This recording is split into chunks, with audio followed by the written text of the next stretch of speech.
Hey guys, welcome to this episode of Ruff Talk VR. So today we're talking about an applab game. Anybody who listens to us kind of, weekly on the regular knows usually we do developer interviews on Monday, official Oculus Quest games on Wednesday, and applab games on Friday. Mm-hmm. However, today we're talking about an applab game on Wednesday. Correct. Well, it's far worthy of being talked. We're treating it like it's an actual store game. Yeah, this is probably the first applab game I've played that I don't understand why it is on applab and not the official Quest store. We have mentioned, there's certainly games that we felt were worthy of being on the actual store and not just applab. But yeah, this is the first example where there is no. I can't think of any reason. No. I even tried to say maybe the guy just didn't want to be in the store, but that's the dumbest thing to come out of my mouth. So it's definitely not that. Do you hate money? Right. Yeah, exactly. So the game we're talking about today is Arcaxer. Again, it's on the hidden Oculus Quest App Lab store, which means to find it, you either have to type it into Google and go, by hyperlink through an App Lab, online directory, or you have to go into the official Oculus app or the store and type it in character for character correct for Arcaxer. I'll also link the game in the show notes afterwards. Yeah, I always recommend just Google it. Yeah, try to bookmark like a little App Lab directory up for like your computer browser. Yeah. Because honestly, the built-in app integration of it is not great. No, so, I actually do everything off the phone. Yeah, just like through like a different website and stuff. Yeah. Yeah, 100%. Then I'll jump and buy it. So anyways, just to go over it the 100th time, App Lab is like the official or like the hidden store on the official store for games that they don't feel are, ready or worthy or whatever. Yeah, and some are truly just beta testing, and some are demos that are never going to come out of demo, and some are just early development. But there's a few like this that, they're finished products. They're good. They're polished. They've spend a shit ton of time and effort making it, and there it sits in the App Lab. So like I always say, if you're bored with all the games on the official store, you're like, oh my god, I don't know what else to play, go search App Lab. You're going to get too many games. Most of them are pretty cheap, free, nonetheless. So again, the game we're talking about is Arcaxer. It's a turn-based VRRPG. It's made by developer Overrun Games and published by Well Played Studios. It's currently $24.99 on the App Lab store, which is one of the more pricey App Lab games I think I've seen. That's expensive? For App Lab. That's expensive? But I'll say that's because... It's actually that's par for the course for a quality game in the store. Yeah, it feeds back into this probably should just be on the official store. Well, I do think 24 is a little high. But it's currently rocking a 4.8 overall rating with 81 total ratings and 52 written reviews, which is a lot for App Lab. Usually we see like 12, 13, 6. Yeah. Yep.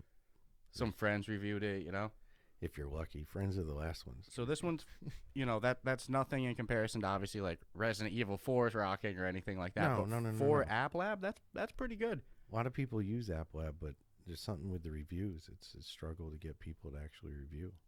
Where the more reviews the developer can get, the easier it is for them to potentially move on to get their game to the store. So if you like the game, review it. Absolutely. Like we said, turn-based VR RPG. It's got some like 8-bit top-down, what Oculus describes in the description as third-person God view. Yeah. But it's a top-down like 8-bit style game for when you're walking around navigating, and then when you go into combat, it's like first-person VR turn-based combat where you have to like dodge your enemy's attacks, move in the right spots, and then fire your own whatever it's going to be, whether it's pretty much a spell, but in this game what they call hacks, or you can use a gun, a sword, a crossbow, spears, whole bunch of shit. Yeah, so when you first load into the game, it's got that like, I'm not going to use the word cheesy, but you almost get a little scared for a minute because it's like, it's 8-bit. Graphically, like the whole screen is, that 8-bit blocky. You're like, oh no, it's going to be one of these. And then the actual graphics are amazingly tight. Yeah. Once you get past that, like, initial, like, there's this, what am I doing? This marriage of 8-bit versus, real defined graphics going on. So it's a unique experience from someone who, you recall playing 8-bit games and now you're playing these high-def games. But It's got a little best of both worlds is what I'll say. yeah. But you get, so you load in, pretty typical, standard, create a character name. But again, in that 8-bit, like... Yeah, type it out. Yep. And then you pick from different characters. They got the fighter, the mage, A thief, and then I think a dark knight is the last one. Yeah. So like there's again in this game you have like your regular combat attacks, which can either be melee attack, it can be like a sword, a crossbow, flaming crossbow. It can be a gun. So you have those type attacks, and you have what's called hacks, which can be freaking anything. It could heal you. You can shoot fireballs, turn enemies blue. They give you 8 different slots to choose from. So when you first load in, obviously you don't really have any hacks, but they explain the way that all works in the game. But the fighter gets mostly like passive abilities with like, a decent amount of hacks. Mm-hmm. The mage is more like hacks based. So you get like less passives, more like, variety of hacks. Mm-hmm. The thief, I haven't played the thief or anything, but it sounds like, maybe a little best of both worlds. And then the dark knight, you get every level up, you get an ability of each one of the different classes random. So yeah, I started with the dark knight and then reset my character to a fighter, correct? To a fighter, yeah. I'm a big fan of using the fighter as well. Usually for these type of RPG games, my first playthrough, I use a fighter because I tend to find that to be the easiest to just like... Yeah, well, they're usually the strongest. Brawl through, with no strategy, just go like a brunt force. So it is a single-user RPG game as well.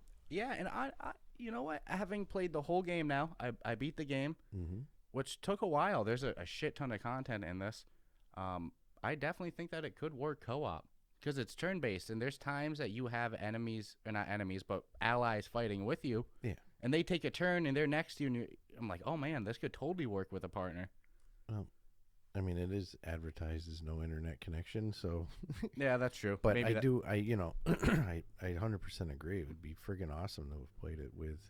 we party chatted while we each played our own game through this, but it would have been a lot more fun if we were both there. Especially in, like... The main area where you can walk around and stuff before you're actually going into dungeon fights. Yeah, don't get me wrong. There was part of me that was hoping that after you beat the game, it would like unlock a hidden, co-op mode or something like that. Yeah, but that did not happen. And the game's got a good lore. It's got a really good storyline to it. That it doesn't go into cut screens or anything like that for dialogue. It's just like a that old school dialogue box. Like your old Star Wars game you used to play there. Yeah. But yeah, so it's got an engaging story though. It makes you look forward to the next step. You load in. I don't really want to give too much spoilers on the story as it gets late in, but you do the tutorial. They kind of explain that this is like an online simulation world, and like all the characters in the game are generated from online profiles based off of real people. Yeah. So whoever you are, you were generated from the real version of you, their online activity and everything like that, and it generated you. So you're kind of like the real fighter spirits. And then there's these enemies called the toxins. That they get more into what they are. Again, I don't really want to give too much spoiler on it because it gets pretty fun. But those are the enemies you fight. And the main world you're in is called the Hub. Pretty creative, and it's cool. You can see like these like almost what looks like when you get close to your guardian boundary and it turns blue. Yeah, it's like you can see the whole curvature of the whole dome that your outside view back there. That's the blue area. It's pretty cool. So you're in the Hub. That's your main area. There's some shops, some different people to talk to. There's different NPCs around the whole map. Yeah, there's like a guy with a punching bag that you can like try to hit the punching bag for combos to get some, easy XP. And then there's another guy with a treadmill. This is the most OP character in the game. I recommend everybody spend like 20 minutes with this guy. He's got a treadmill. He's got a heart above his head. You can't miss him. You talk to him and he's got a treadmill. And then you use probably the jankiest element in this whole game, to use this treadmill. Me and you have completely different systems of how to work it. I kind of like rock my hands back and forth, and at the same time I like hip thrust at the same time. It looks very silly, but I get very fast with it. You kind of like what? You waddle back and forth? Yeah, I waddle. I keep my legs. I just kind of lean to the left and then lean to the right, lean to the left, lean to the right. But the first time you did it, you actually ran. Yeah, I was running in place. You got so sweaty. So like between the punching bag and the concept that like I think it does want you to run in place. It's cool. Like work out to level up a bit. But with the treadmill, every like so often that you hit X amount of distance, you get 5 extra health. Every 10 gives you 5 health. And it adds up very fast. So you spend 20 minutes just on this treadmill, waving your arms around like a maniac. You know, you got to keep your arms together. Yeah, you got to do it. They got to in go sync. in unison and sync. Yeah, and you can actually do it too by just looking left and right, and the system will think you're actually leaning left and right. So you don't have to. I spent over an hour, dude. Yeah, I would not have beat this game if I didn't. Yeah, you spend time on that treadmill. I didn't spend as much time as you. I had probably by the end almost half your health, but I needed to do the treadmill as well. So it's like it's an RPG. So you have stats. You have health, power, defense, everything like that. Every time you level up, you know, there's some bonus to those stats as well, but nothing will boost your health like that treadmill. No, that's one of the coolest features I've seen in a game for the ability. I know one of the Grand Theft you could work out. Yeah, and like San Andreas, you could do the boxing and stuff like that. Yeah, lift weights. Yep, the punching bag and all that crap. But that'll be cool to do in VR when that game drops, but that's a different review. Yeah, so no, it was cool to see something that makes you be active, but they do reward you accordingly. Maybe too generous. Yeah, I don't want to say that because I really spend a lot of time on that freaking treadmill. Well, that's why I said it's OP, because it's like, dude, you gotta get so overpowered, and like you level up, you'll get like plus. There's no like, limit either, by the way. No, you go endlessly. You could have 10,000 health, 100,000 health, and like you level up, you'll get like plus 10 health or something like that. Like the level ups to me, I don't even care about gaining health on the level ups. It's more about gaining power and defense to me, you know? And then you have passive abilities, and then you also have equipment spots. So you have a head slot, you have a body slot, you have a shoe slot, and you have a pants slot. And then obviously your weapon hands as well. And you have a defensive slot, and you have a necklace or a ring. Yep. So they give you quite a bit to find different, you know, items and equip them, and then of course you get credits for battles and missions and things like that. So you end up with a good amount of credits. You can go to the store and buy different items and health potions and things like that. So it's got all those typical VR elements. So that's kind of what's going on in the hub. Different NPCs, different ways to improve your character, and then you go different locations. And different locations, There's some yes. hidden locations. There's some people you can talk to that take you elsewhere, and you get some cool shit for going there. Yep. At one point, you know, the story will make you go there as well.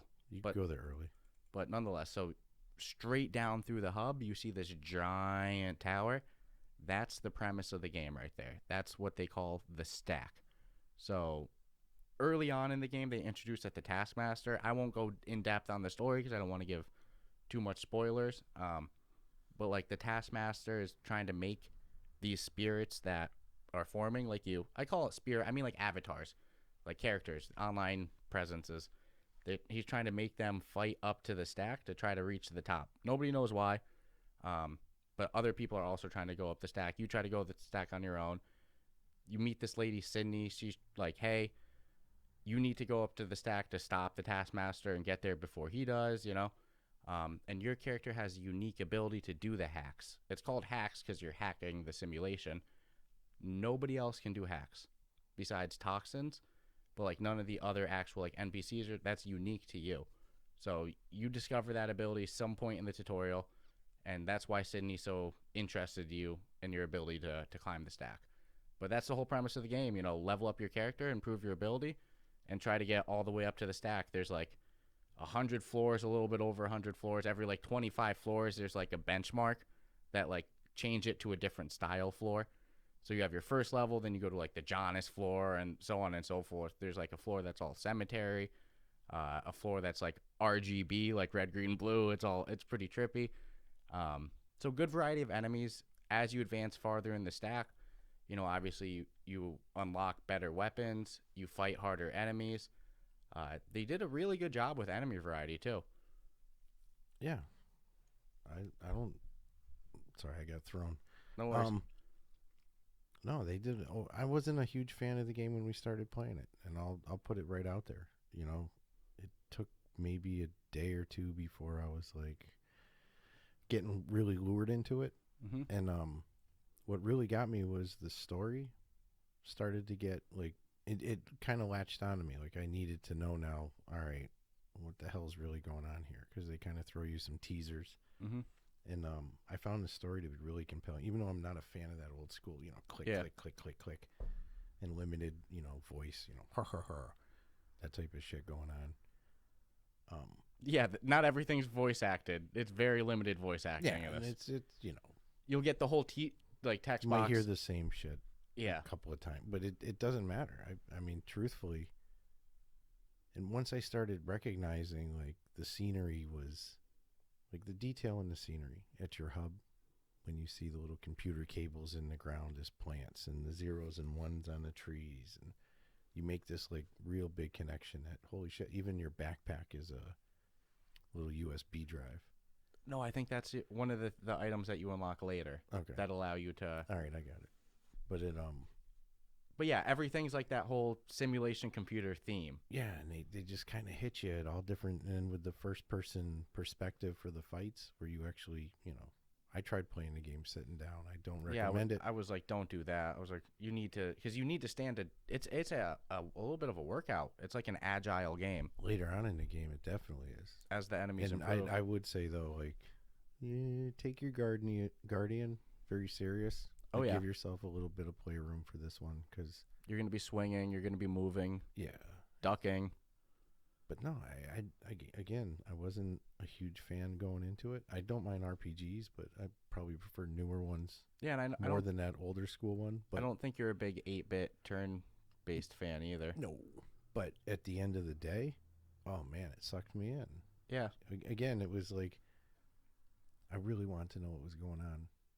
But I wish I could say some shit about this story. Yeah. But I mean, again, they, like I said, they throw you some teasers and you kind of raise an eyebrow, like, well, that's interesting. Mm-hmm. I mean, the dungeon shit's cool too. I mean, it's.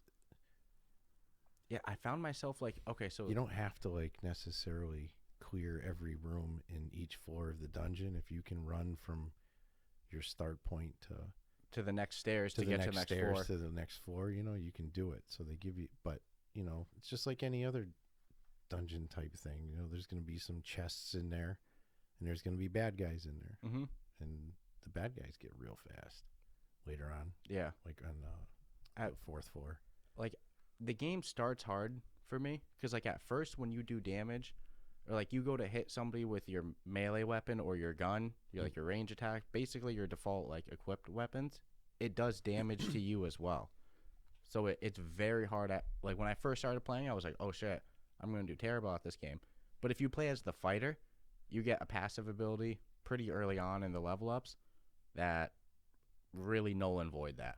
Yeah, there's a little bit of a learning curve too with like trying to understand all the equipment and how to figure it out. They all don't the really different hacks. No, they didn't go over it. I was very lost by the end of the tutorial. Yeah, I was like, all right, well, I know kind of the basics, you know, you grab your weapon on your right or left side and swing it or shoot however you have it set up, and then to use the spells were easy enough.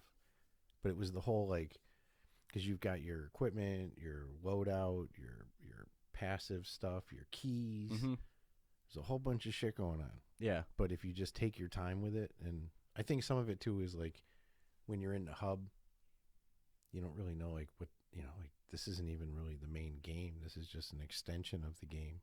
And then you go into the actual dungeon, and now it's like, well, I obviously know how to when you pull the trigger and you want to like hit the bad guys in the dungeon before they get you, so you get the first turn. Yeah, and they just little details that they go over that quick in the tutorial, but it's so quick. Yeah, it's your like, brain's not thinking that. No, you're so overwhelmed by like everything that's going on. It's kind of sensory overload when you first load into the game. You're like, I mean, there's been games I bought before that like there was so much shit going on that you had to do that I was like, I'm never playing this game. But they did it smart with this one. because the levels start off really Yeah. really smooth for the player. So Yeah. it gives you the ability to go, oh, okay, I can try this. Some of it's obvious if you've played these type of games before. Yeah, what I was going to say before, too, is, like, it starts kind of... It was hard for me at first when I first started because I didn't really know what I was doing, and all my attacks were doing damage to myself. Once I played as the fighter and I got the passive ability that takes that away, and then I unlocked a gun. Not unlocked, but I found a gun in a chest called the 6-shooter. I cleared through... Shooter. 6-shooter. It's... the Sick. gun... A lot of the items and equips are very silly named, too. But once I got that... Dude, I think the next, like, 25 floors I just cleared through. I was, like, finding enemies. I was like, who wants to mess with me? It's because of that gun I changed my character.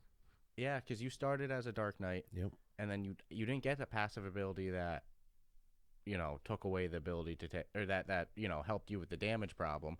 No, So- every time I shot the gun, you'd lose hit points. Yeah, and you're like, man, this is gonna... Yeah, it would wipe me out. Yeah. 'Cause I only had like 100 and something. Yeah, but your hacks won't do damage to you. It's just the you know, melee attacks. So you play as the fighter, you get that ability, man. You'll sit there with the gun and just bang, bang, bang, bang, bang, Yeah, bang, you bang. can clear a lot of floors with just a gun. Yeah. So like the game doesn't. You play as the fighter, you know.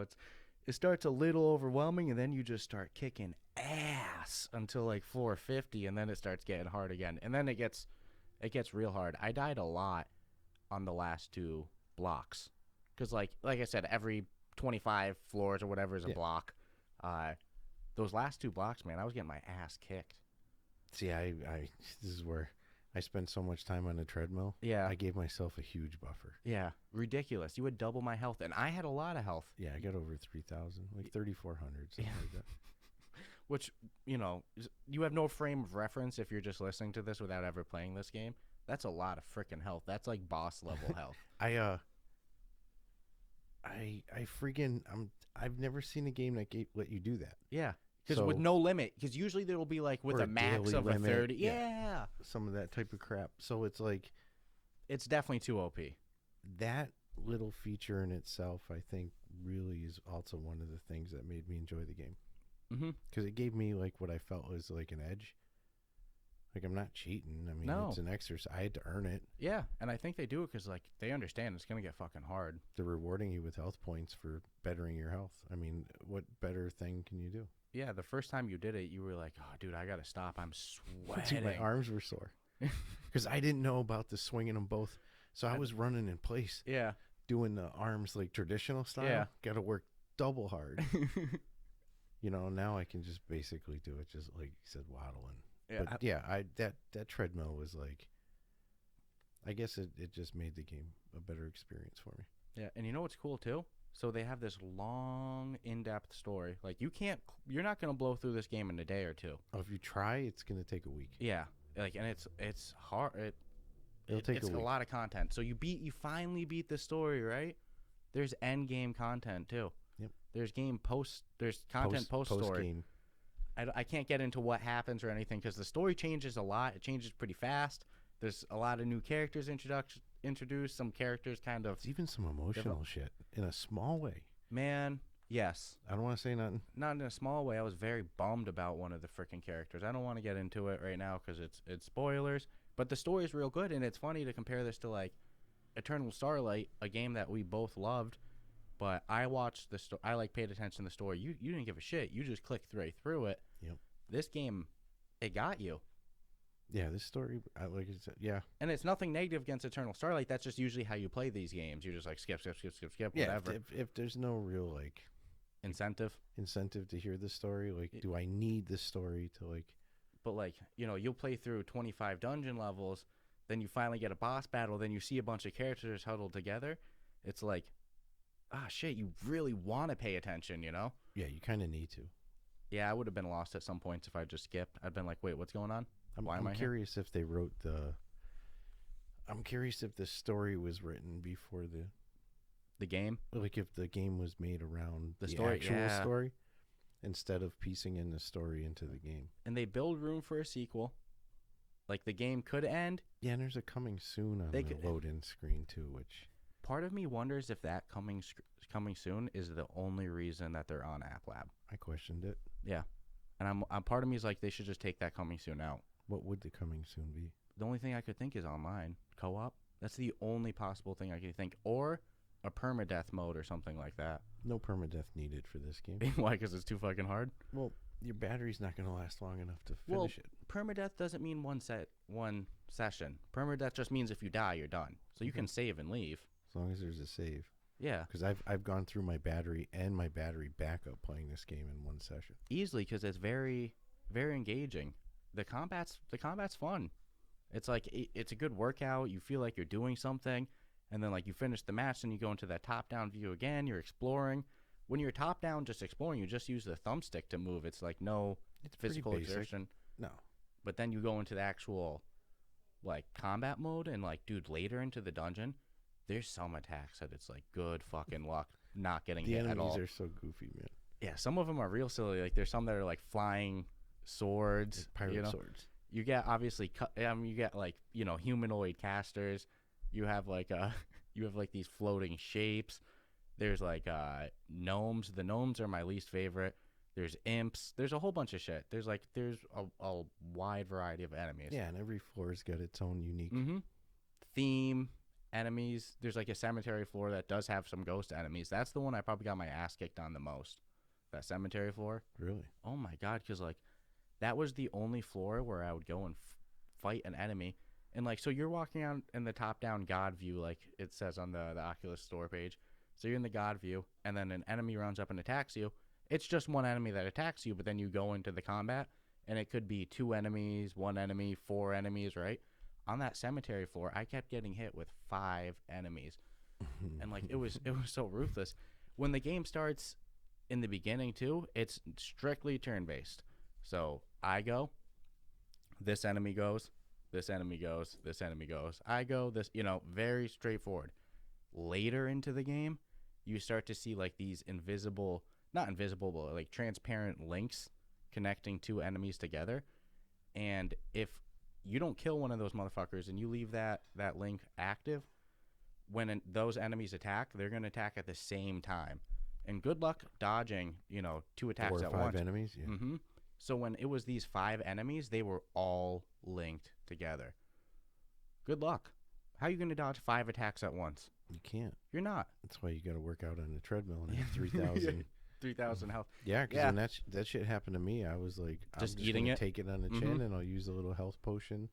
Well, not health potion, health spell. Health hacks. Yeah, my hacks. No magic in this game, all hacks. There is potions and stuff, but you can't use those in the actual combat. No, you can only use what you have set in your little preload of hacks. Yep. Do all your better shit after the game ends. Late into the game, because I knew I was getting to the end of it, so I was like, who cares about inventory amount, like how many potions I have and stuff. I found myself using potions and healing to full health after almost every fight. Like, oh man, it gets hard. See, my strategy was just become a tank with your health. Well, that and I'm just running. Yeah, I'm gonna the minute I drop, I'm running for the stairs wherever they are, and there's a lot of rooms in some of the floors, but some of them it's like literally. Yeah, they'll spawn you right next to the stairs. Yeah, and it's like you'd be a fool to not. Yep, I'm banging right up to the top. So I could argue I've never really even explored every room on every floor by any stretch. Well, it's funny, when I first started, like those first 2 or 3 blocks, I really explored. I was really fighting all the enemies, everything like that. Those last 2 blocks that kicked my ass, I did the same thing. I speedrun it. I was not looking for enemies to beef. I didn't need any more chests. I felt good with my equipment loadout. I had a lot of credits. I had a lot of potions. It's like, I don't need what's in the chest right now. Let me just get to the top and finish the story. Yep, speedrunning. Yep, but I didn't do that in the beginning. I think that was also partially because it was hard, and also partially because like I really wanted to see the next part of the story. And the bosses are pretty cool too. Like they got some of them are funny. I don't want to give spoilers, but no, there's some goofiness. Yeah, it's got a good whole. Everything they put together in the game fits in the game. There's no like obscure moment where you're like, oh, that doesn't make sense, or that character doesn't look drawn right, or the graphics don't look, when they try to go for like a cheesy graphic, it makes sense. If they're going for a high deaf-looking graphic, it makes sense. And they do a really good job balancing it. That's the most creative part of it all. The way it goes from 8-bit top down to first-person combat turn-based style, beautiful. I remember seeing this on the Applab store and seeing $25 and being skeptical. I bit the bullet. I went in and like, fuck, man. I was like, I've seen people go on Reddit before and be like, hey, is there any like turn-based RPG games or any like 8-bit games on the Oculus Store? And because people don't know about it because it's just hidden away in Applab, people are like, no, I don't know of any. There's none. So it's like, man, we have this really innovative, really polished game, does something completely out of the box, knocks it out of the park, and they're kind of just like, tucked away, hidden. Well, nobody's really, I mean, we know a handful of people have certainly known about it because they're on Applab and they check Applab, but if more people were exposed to this, and then yeah, I think this would be a huge hit. Yeah. Mm-hmm. It hits a very niche market, but even for people who usually don't love that niche, like yourself, man, it's fun. Yeah, I had a great time playing it, and still gonna keep playing it. Yeah, if you really love the game too, you have at least a couple playthroughs with the different classes. 4 of them. Yeah, if you really want to And see again, the difference. there's some shit that takes place on a couple of the dungeon floors that I couldn't get to, and now I already know that I could get to it. Mm-hmm. I figured out how, but the only way to do that is now I have to go back and replay it. Yep. And you can restart the hub too. There's like a little box outside, not the hub, the stack. You can restart the stack at any point. I don't see why anybody would besides just grinding. But you can, restart it from the beginning. Fuck that. I'm going to the top, Yeah. I want to know this. I want to know the end game to this. Yeah, the story of it. So it'll be interesting if they just keep adding more end game content, add a multiplayer mode, or if they go right to Arcaxer too, because the story could be done. It's not like to be continued or anything like that, but you could see how there's some room for more. So before we keep rambling for 2 hours about how good this Applab game is, yada yada, innovation, you want to go right into our final thoughts and reviews? Sure. Okay. So I'll start with our 4 categories of gameplay, aesthetics, functionality, replayability on a scale of 1 to 25, with the total score being the final score. I'll start with gameplay. I'll give them a clean 25 out of 25 on this one. They knock it out of the park. It's completely something new, but it's not really janky at all. There's only one part of the whole game that's janky, and that's the treadmill, but they make it rewarding enough that I don't care that it's janky. Like, I spent so much time on that treadmill, whatever. I love the jank of it now. Yeah, the gameplay is innovative. It touches on the niche of 8-bit games, but then it does this really cool, fun, engaging, active first-person combat. It shows that these turn-based strategy games could work in VR. I wish more developers would take the chance like this. So, clean 25 out of 25 on gameplay. Aesthetics, I was going back and forth on 20 or 25 on this. I'm going to give them a 25 because what they set out to do, they do beautiful. Like the moments that are supposed to be the top-down, kind of more 8-bit. And I say 8-bit, it's really not 8-bit pixelated, but it looks like a VR version of 8-bit. But, the graphics that they're going for, they nail. So they weren't going for this photorealistic, real VR fishing graphics. The graphics that they were going for, and I have to use them as reference every week because they're the best. Is there a better one yet? The water's good. The fish distance are is good. good. Everything. The hands are good. That'll always be my frame of reference for graphics. I can tell. It's no VR fish. But what they set out to do with the graphics, they nailed. The first-person combat part, it's really good graphics. So I'll give them 25 out of 25 on the graphics. Functionality, I'm going to give them 20 out of 25 because there were 2 glitches I had. Before one of the floors to go up and fight one of the bosses, I fell through the stairs and I was stuck and there was no way to move. There was a ledge I didn't think you could fall off, but you could. And then I was underneath the map. It was real problematic. I had to transport back to the hub, go back in. It was a little problematic there. And then there was a glitch that you referenced as well to me that I experienced as well. Late in the game, you talk to somebody and the dialogue box appears 100 feet away. There's no way you're reading what they're saying. So I had 2 glitches, so I'll give them 20 out of 25 on functionality. And replayability, I'll give them 20 out of 25. You know, 4 different classes, that's a lot to go through, you know, just to keep it engaged as a single player game. If they had multiplayer, without question, 25 out of 25. But 20 out of 25 isn't bad either, so I'll give them 20 for replayability. So 25 gameplay, 25 aesthetics, 20 functionality, 20 replayability. I'll give them a total of 90. It's not friggin' bad. I'm actually not shocked, though, because I knew you had a lot of fun friggin' playing it. Yeah, and it's why is it on applab? Well, nonetheless, I've said it enough. I'll let you go. All right. So gameplay, I'm kind of. I think you gave them a 25. I'm giving them a 25. It's good. They did a good job. They did a better job than I would have thought they would have done, regardless of what they charged for it. Aesthetics, I actually give them a 20. There's a couple of things that, you know, I just can't justify the 25, but I could see why someone would. It's a neat experience. I like the differences of the different screens. I like the difference of how your hub looks to how the dungeon looks. So I mean, but it's still damn good. Functionality. I was torn between a 20 and 25. I'm gonna go with a 20. There's just a couple minor things, and it's not critical, I guess. I'm actually disturbed about your little thing. But where I fell through? Yeah, but I mean, it even happens in Pop 1. You know, you get tucked into the map or some shit. So that's not crucial. And then replayability, I give them a 20. So, I mean, total score is an 85. The replayability, again, I mean, it should reach a point where it'd be, what's the point? You've done all 4 characters. It's time to move on. There's no more backstories. There's no more side stories. You've done all the little possible quests because there's a bunch of those scattered around. Get some unanswered questions with some high score area that I see that nothing's there except a 0 on, you know, your little mainland there. So they get an 85, which is like a B+. So that's damn good. Yeah, hey, 90 and 85, hard to be mad at that. No, for what it is, I think they've done a great job. Yeah, and this is a game that I do like these style of games, but it's not my number one favorite genre of game. And we already touched on, you know, it's not yours.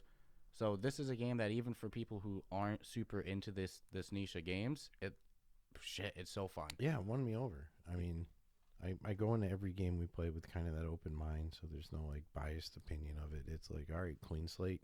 Let's see if it grows on me. Let's see if I'm so I was like, to me, the perfect beta test for it. Yeah. And you even started a little like, that's what I was saying. You were trying to play sitting. You're like, this is fucking hard. You're like, whatever. Yep. And then you kind of, you started as a Dark Knight. It progressively grew on me. Again, that treadmill was a game changer for me. Yeah, so. Once you saw that there was some incentive to work out and boost up your guy, you're like, oh shit, this is cool. So yeah, 85 and 90, hard to be mad at that. Damn good. Check out Arcaxer on applab, especially if you like turn-based RPGs. This is your game. I'd love to see this, what I would say, graduate to the to the official store. Yeah, or something's got to give. Yeah, it's a little too good to be sitting there going to waste. So too good and too polished, dude. It's a long story. Yeah, content wise, it's like you're getting your value. And we had, in total between us, we had the same glitch one time, and I had my own glitch. That's 2 glitches. Which isn't bad. And a whole plate. That's ridiculous. That's insanely good. Yep. So I'll give him credit. Yeah. Hey, if you enjoyed this episode, check us out next week.